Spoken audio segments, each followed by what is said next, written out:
എല്ലാവർക്കും നമസ്കാരം. Visa PSC അക്കാദമിയുടെ പുതിയൊരു വീഡിയോയിലേക്ക് എല്ലാവർക്കും സ്വാഗതം. ഇന്നത്തെ വീഡിയോയിൽ നമ്മൾ നോക്കുന്നത് ഇന്ന് നടന്ന ഡിഗ്രി പ്രിലിംസ് പരീക്ഷയുടെ രണ്ടാം ഘട്ടത്തിലെ മലയാളം വിഭാഗം ചോദ്യങ്ങളും അവയുടെ ഉത്തരങ്ങളുമാണ്. നോക്കുക, ഒന്നാമത്തെ ചോദ്യം ഇതായിരുന്നു: no action seems to be called for on our part എന്നതിന് യോജിച്ച മലയാള വിവർത്തനം എടുത്തെഴുതുക.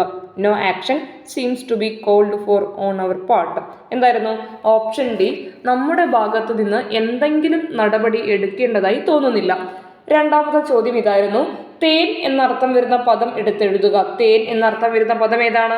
ഓപ്ഷൻ ഡി, മധൂലിയാണ്. അതുപോലെ തന്നെ മധുപം എന്നാൽ വണ്ട് എന്നും മദ്ദുകം എന്നാൽ തേനീച്ച എന്നുമാണ് അർത്ഥം. അതോടെ ഓർത്തു വയ്ക്കുക. അടുത്തത് മഞ്ഞപ്പട്ടുടുത്തവൻ എന്നർത്ഥം വരുന്ന പദം എഴുതുക. മഞ്ഞപ്പട്ടുടുത്തവൻ.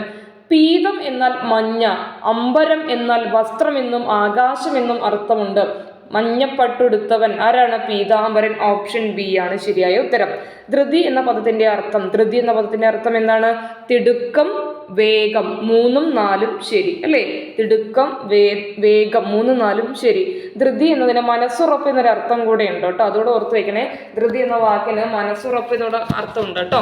പക്ഷെ ഇവിടെ ഉറപ്പ്, സ്ഥൈര്യം എന്ന് പറഞ്ഞാൽ ഉറപ്പ് എന്ന് തന്നെയാണ് അർത്ഥം വരുന്നത്. അതോടെ ഓർത്ത് വെക്കണേ. പിരിച്ചെഴുതുക. കാട്ടിനേൻ. കാട്ടി പ്ലസ് ഏനാണ് കാട്ടിനേൻ. അടുത്തത് തെറ്റില്ലാത്ത വാക്യം തിരഞ്ഞെടുത്തെഴുതുക. തെറ്റില്ലാത്ത വാക്യം ഏതാണ്? ഓപ്ഷൻ സി, ഓപ്ഷൻ ബി, ഭാരതീയർ എല്ലാവരും സ്നേഹാദരവ ഭാവത്തോടുകൂടി വർത്തിക്കണം. നോക്കുക, ആദ്യം സ്നേഹോദര എന്നാണ് ഓപ്ഷൻ എയിൽ വന്നത്, തെറ്റാണ് അല്ലേ? രണ്ടാമത് സ്നേഹാദരം എന്നാണ്, അത് ശരി തന്നെയാണ്. മൂന്നാമതിൽ എന്തായാലും തെറ്റ്. രഥത്തിലെ ദായാണ് അല്ലേ? ദോശയിലെ ദാ വരേണ്ടത് എന്ത് വന്നു? രഥത്തിലെ ദാ വന്നു. നാലാമത്തതോ ഉദരോഭാവം എന്ന് പറയില്ലല്ലോ. അപ്പൊ സ്നേഹം പ്ലസ് ആദരം സ്നേഹാദരം അല്ലേ? സ്നേഹാദര ഭാവത്തോടെ വർത്തിക്കണം. ഓപ്ഷൻ ബി ആണ് ശരിയായ ഉത്തരം. അടുത്തത് ശരിയായ പദം തിരഞ്ഞെടുക്കാനാണ്. അരോഗ ശരീരം എന്നാണ് ശരി. രോഗമില്ലാത്ത ശരീരം, അതാണ് ശരി. Option B. അടുത്തത് പോട്ടെ പ്ലസ് അവൻ. പോട്ടെ പ്ലസ് അവൻ. പോട്ടവൻ എന്നും വരും, പോട്ടയവൻ എന്നും വരും. അപ്പൊ 1ഉം 2ഉമാണ് ശരി. ഓപ്ഷൻ സി ആണ് ഉത്തരം. കൊത്തിക്കൊണ്ട് പറക്കാനും വയ്യ, ഇട്ടേച്ച് പോകാനും വയ്യ എന്നതിന് സമാന സന്ദർഭത്തിൽ പ്രയോഗിക്കാവുന്ന മറ്റൊരു പഴഞ്ചൊല്ല് ഏതാണ്? കൊത്തിക്കൊണ്ട് പറക്കാനും വയ്യ, ഇട്ടേച്ച് പോകാനും വയ്യ. എളുപ്പമാണല്ലേ? എന്തായിരുന്നു? മധുരച്ചിട്ട് തുപ്പാനും മേല, കച്ചിട്ട് ഇറക്കാനും മേല. അടുത്തത് എതിർലിംഗം എഴുതുക. ചെട്ടിച്ചി. ചെട്ടി, ചെട്ടിച്ചി. 100.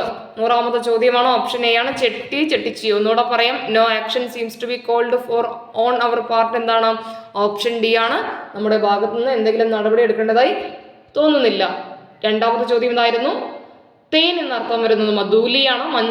മഞ്ഞപ്പട്ടുടുത്തവനാരാണ്? പീതാംബരനാണ്. ധൃതി എന്ന അർത്ഥം വരുന്നത് തിടുക്കം, വേഗം. കാട്ടി പ്ലസ് ഏൻ കാട്ടിനേൻ. അടുത്തത് തെറ്റില്ലാത്ത വാക്യം ഭാരതീയർ എല്ലാവരും സ്നേഹാദരഭാവത്തോടുകൂടി വർത്തിക്കണം. 97ാമത്തെ ചോദ്യം: അരോഗ ശരീരം എന്നാണ് ശരിയായ വാക്ക്. പോട്ടെ പ്ലസ് അവൻ. പോട്ടവൻ അല്ലെങ്കിൽ പോട്ടയവൻ. കുത്തിക്കൊണ്ട് പറക്കാനും വയ്യ, ഇട്ടേച്ചു പോകാനും വയ്യ. എന്തായിരുന്നു?